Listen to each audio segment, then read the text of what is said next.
আরে অকমর বাচ্চা, আর কতদিন বইবে খাবি তুই?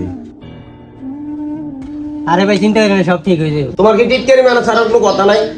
মানে বাসার ভিতরে আইলে মানে তোমার টিটকারি মারাটা শুরু হয়ে যায়। নিল না তোর ওই বিদেশ সাধনে বইয়া সারা মারতে বেশি টিয়া লাগে না, ফার্স্ট হইলে সারে। কি অবস্থা বন্ধু? তুই কি মনে করছো হাসি দিয়ে কথা বললে আমরা কিছু বুঝতাম না?